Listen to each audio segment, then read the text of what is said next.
Hello everyone, आपका स्वागत है मेरे चैनल योर फुजोशी में। आप लोग कैसे हैं? आई होप कि आप लोग ठीक होंगे।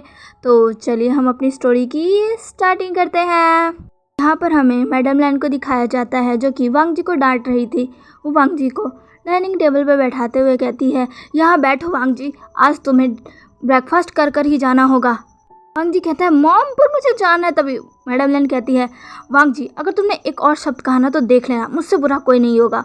वांग जी जो कि चुप हो जाता है। मैडम लैन कहती है, चलो जल्दी खाओ, तुम भी ना, तुम आजकल अपने खाने पीने पे बिल्कुल ध्यान नहीं दे रहे हो। वांग जी जो कि चुप हो जाता है और मैडम लैन जो उसको सर्व करती है, वांग जी अब बस उसको खाने लगता है। मैडम लैन कहती है, जल्दी ये सारा खाना फिनिश करो वांग जी, तुम अपने खाने पीने पर ध्यान क्यों नहीं देते हो? मैं देख रही हूँ कुछ दिनों से ढंग से तुम खा भी नहीं रहे हो और मुझे पक्का यकीन है कि कल भी तुमने अपना डिनर नहीं किया होगा। तभी वांग जी स्माइल करता है और कहता है, नहीं मॉम, कल मैंने डिनर किया था। तभी मैडम लैन ये सुनकर कहती है, क्या तुम कल बाहर से खा कर आए थे? तभी वांग जी कहता है, नहीं। मैडम लैन कहती है, तो फिर? तभी वांग जी कहता है, कल मैंने अपना डिनर अपने घर पर ही किया था। ऐसा कहकर वो विंग की तरफ देखता है और स्माइल करता है। विंग जो कि आयोन को खाना खिला रहा था, जैसे वो देखता है वांग जी उसकी तरफ देख रहा है, वो अपनी नज़रों को घुमा लेता है और वांग जी बस स्माइल के साथ अपना ब्रेकफास्ट करने लगते हैं। मैडम लैन जो कि वांग जी की नज़रों को फॉलो कर कर ये समझ चुकी थी कि वांग जी विंग की तरफ देख रहा है। मैडम लैन अभी तो कुछ भी नहीं कहती है, वो बस वहाँ पर शांत बैठी थी।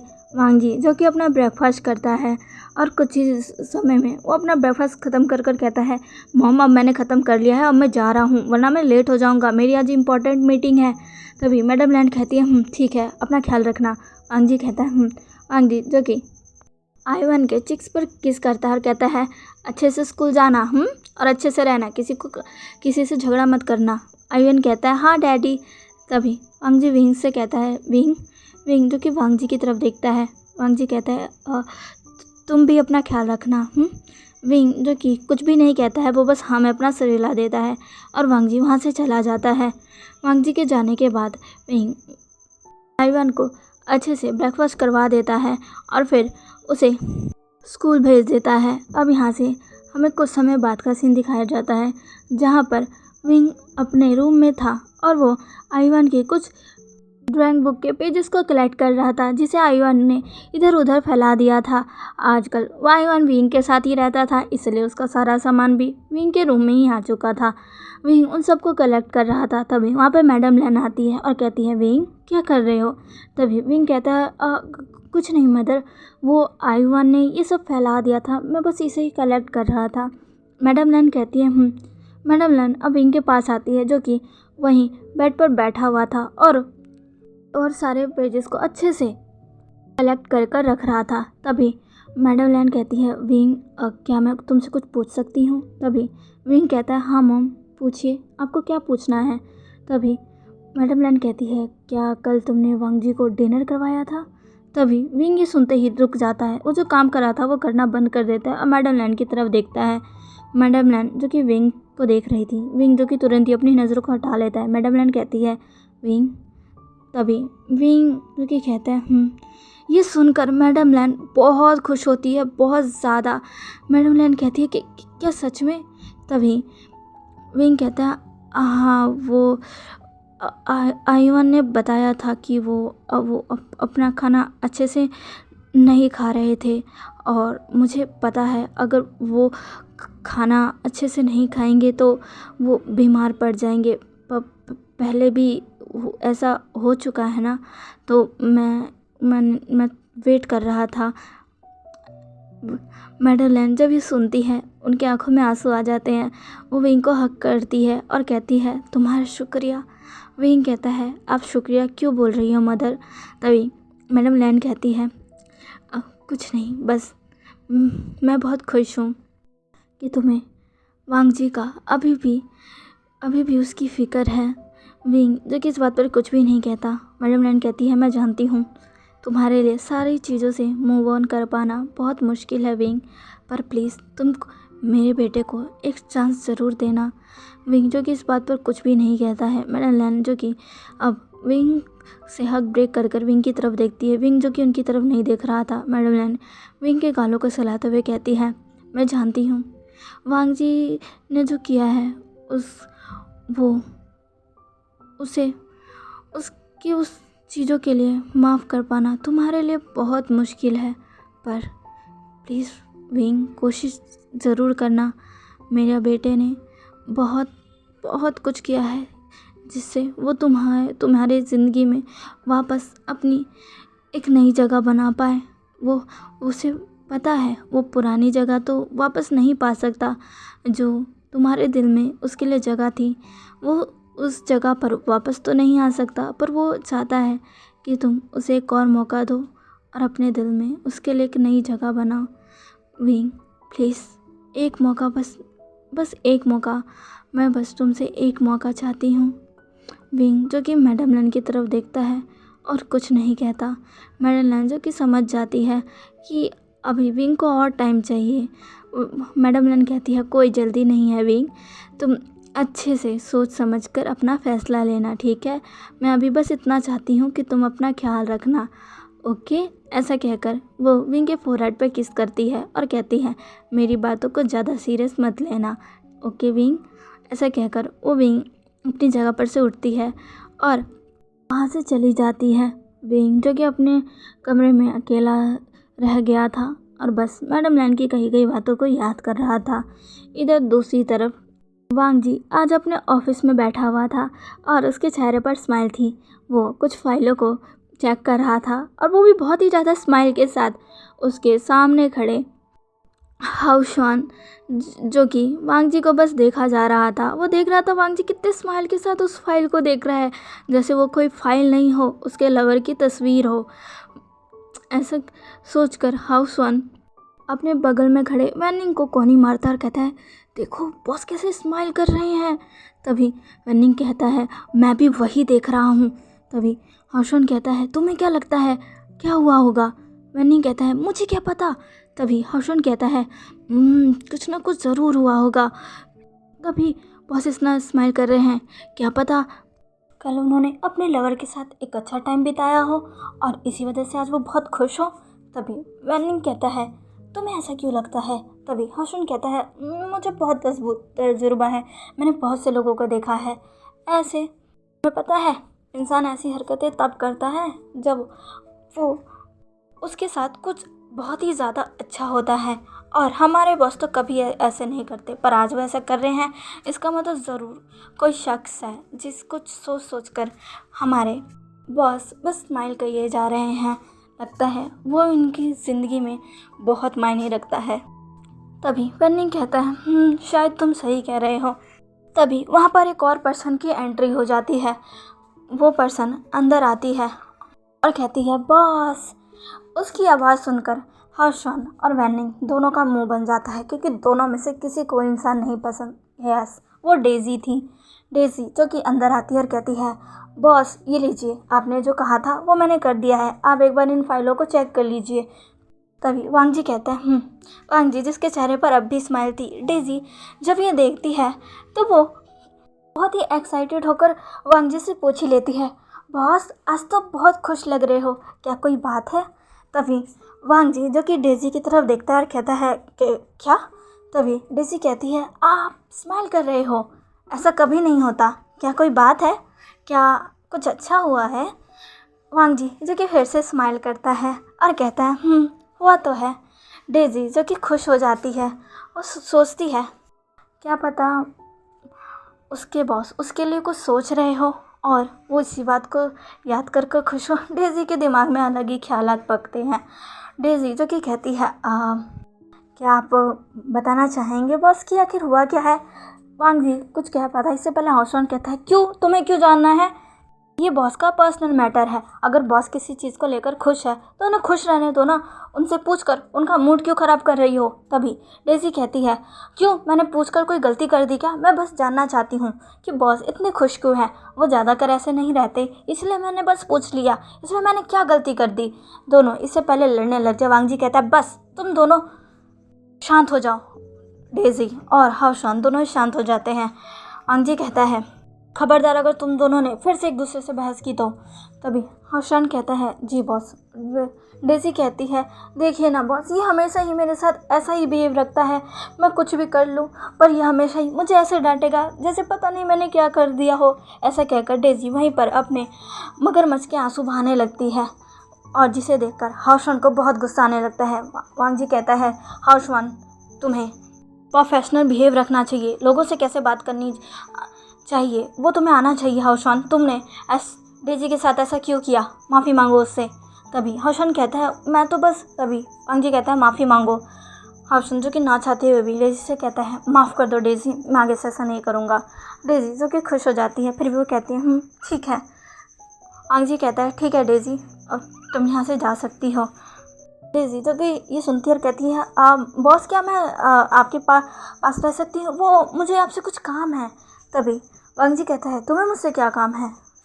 तभी डेज़ी कहती है वो जो हमारा जो न्यू प्रोजेक्ट है, आपको तो पता ही है उसका सारा जिम्मा मेरे ऊपर है, मैं उसका ख्याल रख रही हूँ, तो मुझे बस उसके रिलेटेड आपको कुछ बताना है और आपसे कुछ पूछना भी है। तभी वांग जी कहता है ठीक है। डेज़ी खुश हो जाती है और वांग जी के सामने ही चेयर पर बैठ जाती है और फिर वांग जी से अभी उस प्रोजेक्ट के रिगार्डिंग बातें करने लगती है। भले ही वो बातें प्रोजेक्ट के रिगार्डिंग कर रही हो लेकिन उसका ध्यान तो बस वांग जी पर ही था। वो तो बस इतना चाहती थी कि वो वांग जी के पास रहे और इससे अच्छा बहाना तो उसके पास हो नहीं सकता। हर्षन जो कि डेज़ी की तरफ घूर कर देख रहा था, उसे बिल्कुल अच्छा नहीं लग रहा था। वो डेज़ी को सबक सिखाना चाहता था पर उसे समझ नहीं आ रहा था वो कैसे करे। तभी डेज़ी कहती है वैसे बॉस क्या आप मुझे बता सकते हैं ये आप किसके लिए करवा रहे हैं। तभी वांग जी उसकी तरफ घूर कर देखता है और कहता है क्या मतलब। तभी डेज़ी कहती है वो आप एक आर्ट गैलरी ओपन कर रहे हैं और जहाँ तक मैं आपको जानती हूँ आपको तो आर्ट्स में उतनी भी दिलचस्पी नहीं है, फिर भी आप आर्ट्स की चीज़ें को इतना महत्व दे रहे हैं। मैं बस जानना चाहती हूँ क्या आपको अब आर्ट्स की चीज़ें पसंद आने लग गई है या आप किसी स्पेशल वन के लिए ये सब कर रहे हो। डेज़ी जो कि ये कहकर स्माइल करने लगती है। वांग जी इस पर तो पहले तो डेज़ी को घूरता है, फिर वो स्माइल के साथ कहता है हाँ तुमने सही कहा। वांग जी का मूड आज बहुत अच्छा था इसलिए वो डेज़ी के सवालों का जवाब दे रहा था। वैसे तो वो किसी के सवालों का जवाब नहीं देता पर आज उसने डेज़ी के सवालों का जवाब दिया। हर्षन जो कि ये सुनकर बहुत ही ज़्यादा शॉक हो गया था, साथ में वैनिंग भी। हर्षन कहता है क्या आप सच कह रहे हैं बॉस, आप ये किसी स्पेशल वन के लिए बनवा रहे हैं।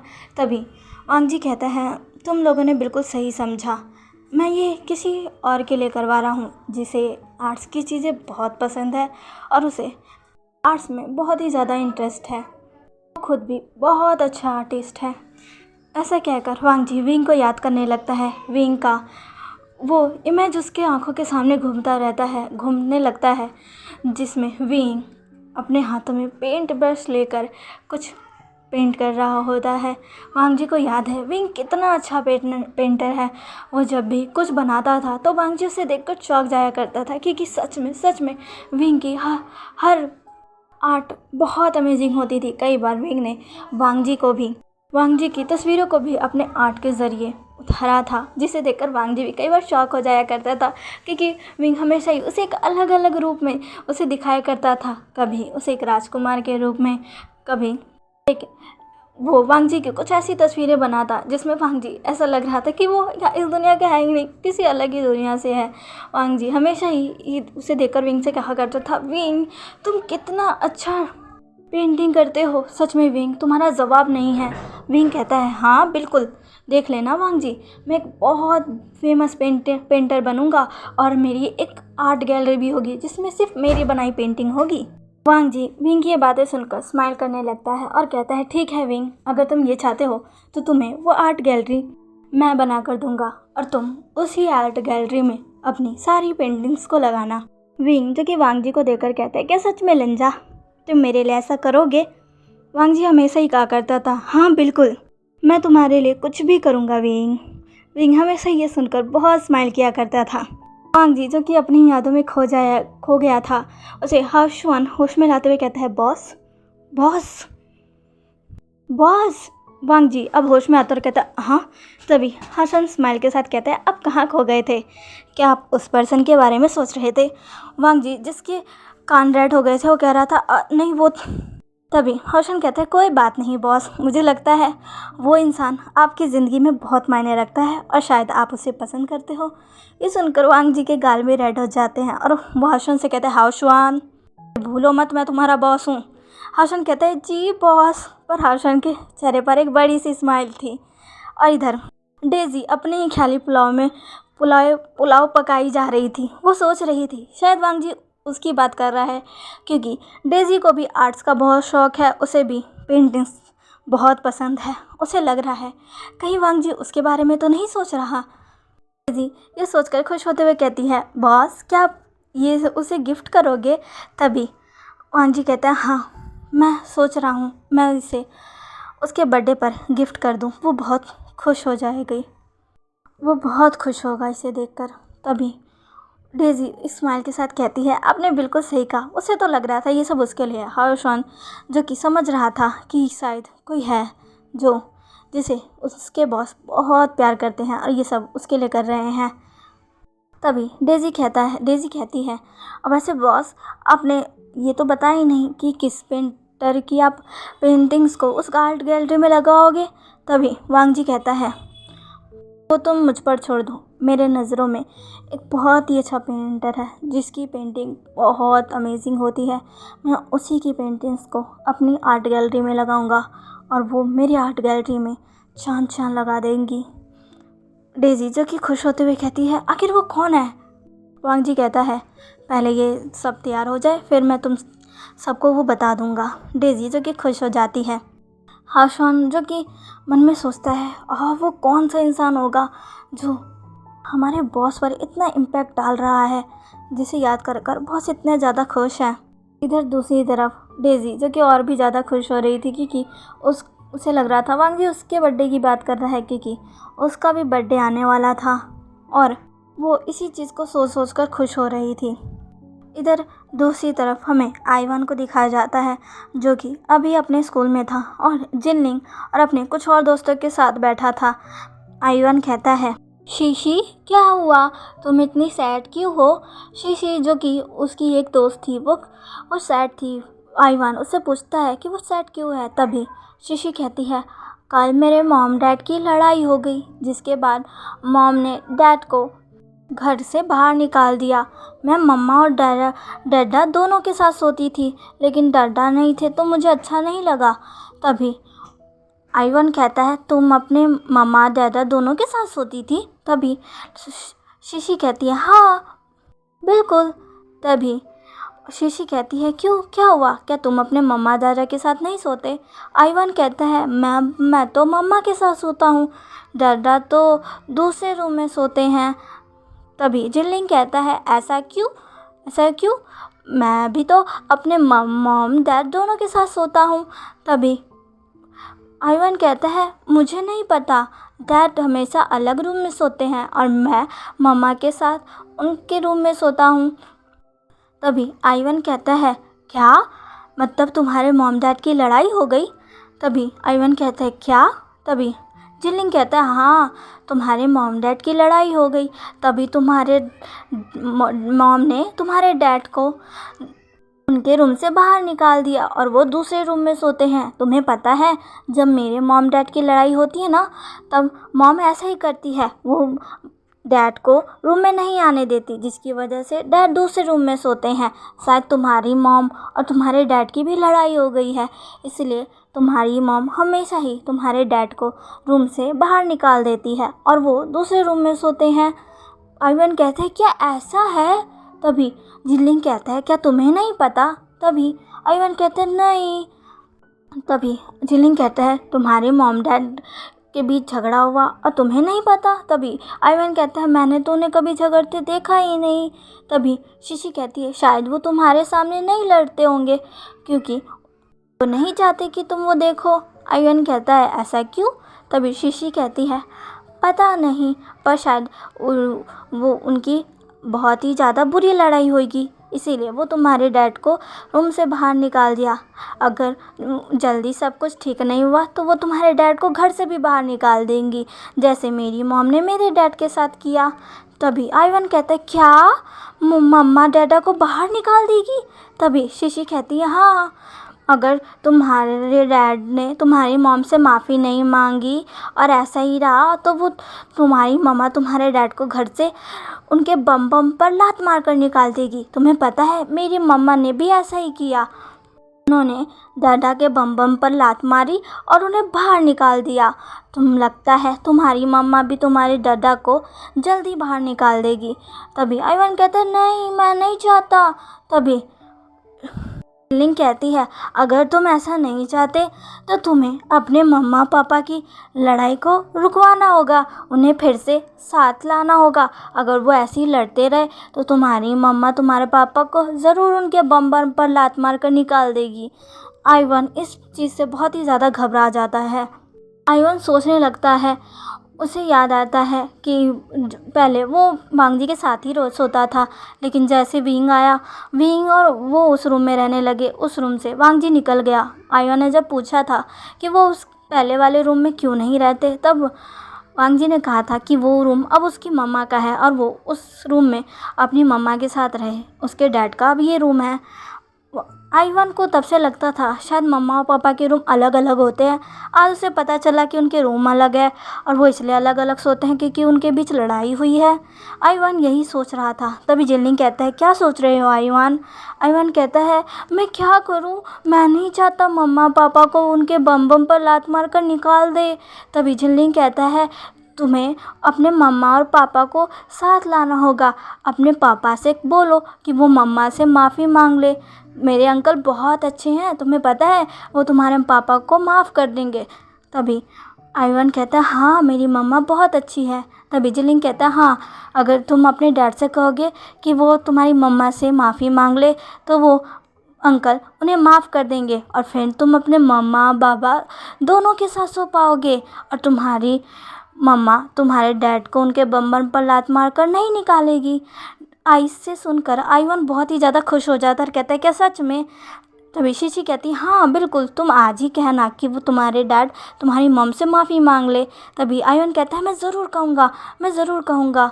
ऐसा कहकर आइवन अब ठान लेता है वो अपने मम्मा पापा की लड़ाई को रुकवाएगा। उसे क्या पता, उनके बीच तो लड़ाई हुई ही नहीं, के बीच का मैटर तो अलग ही है। तो चलिए गाइस, आज के लिए बस इतना ही। आज का पार्ट आपको कैसा लगा प्लीज़ प्लीज़ प्लीज़ मुझे कमेंट कर ज़रूर बताइएगा। अपना फेवरेट पार्ट कमेंट में ज़रूर लिखिएगा और मेरे चैनल को लाइक शेयर एंड सब्सक्राइब कर दीजिएगा। मिलते हैं इसके नेक्स्ट पार्ट में। बाय।